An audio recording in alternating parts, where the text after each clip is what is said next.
Lohahevitrsika amin'ity herinandro ity dia ny fampandrosoana. Mifoky tany sy mifoky n'olona ny ifotony ve no mena lanja sa ireo fa efa nampitondra raha mpandroso sy ady amin'ny fahantrana? Hazavao. Miankina amin'ny Saison tsirairay, miankina amin'ny fikon'olona. Lahara-pahamehana angamba amin'ny fampandrosoana tsy misy afa-tsy ny avy ny ifotony, eny amin'ny fokontany, eny amin'ny fokon'olona. Satria any no tena misy ny fahantrana. Ny ambony ange efa mety araky ny hirany dama izay hoe ny ambony efa mety zy dama rehefa mihiry izy ao amin'ny maleo. Fa ny tena fampandrosoana dia miankina eny amin'ny fokon'olona. Za tsy tena hoe inona ny lahara-pahamehana. Tsika rehetra angamba samy mandinika daholo eny amin'ny marary azy, ny vidim-piainana, ny rehetra rehetra, ny fanabeazana, ny fahasalamana. Zany hitako lahara-pahamehana daholo zany. Marary atsika daholo zany fa dia izay no zavatra hitako hoe lahara-pahamehana angamba. Izay ny azoko lazaina.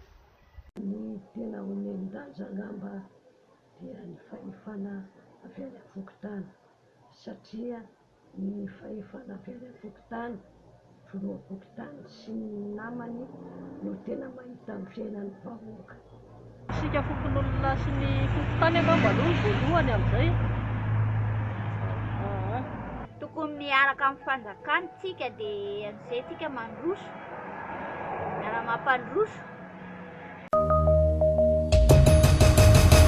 Mahatonga fivoarana isam-batan'olona ve ny fampandrosoana toy ny fanamboaran-dalana na fananganana orinasa?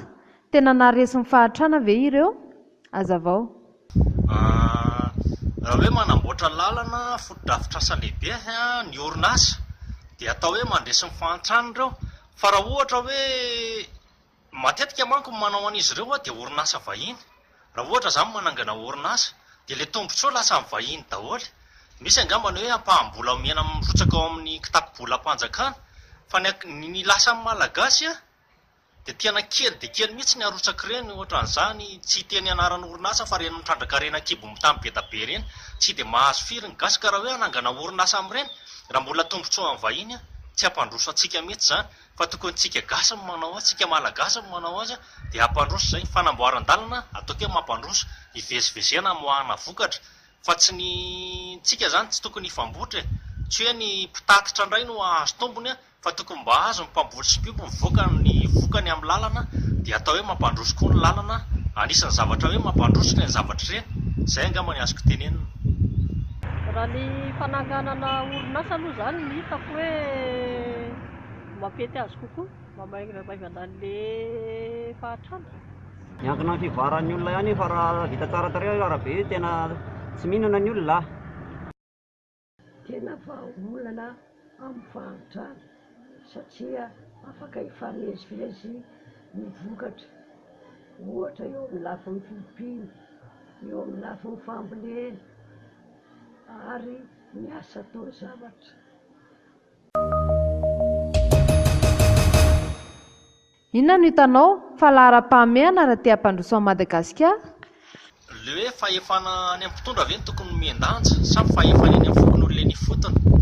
Raha ohatra hoe fahefana eny amin'ny mpitondra no miendanja, ataoko hoe ilay fampandrosoana angamba tsy tokony hoe eny amin'ny mpitondra fa eny amin'ny vahoaka madinika, eny amin'ny fokontany, eny amin'ny fokon'olona zao no tena misy ny mahantra dia eny no tokony hampandrosoana.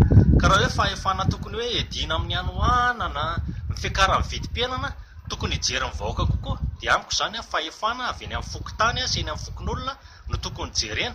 Reny no mahalala no marary azy dia reny no tokony handidy hanapaka. Ny fahefana eo am-mpitondra angamba atao hoe fifandraisany amin'ny any ivelany, ny tafika sy ny sisa no rarahany.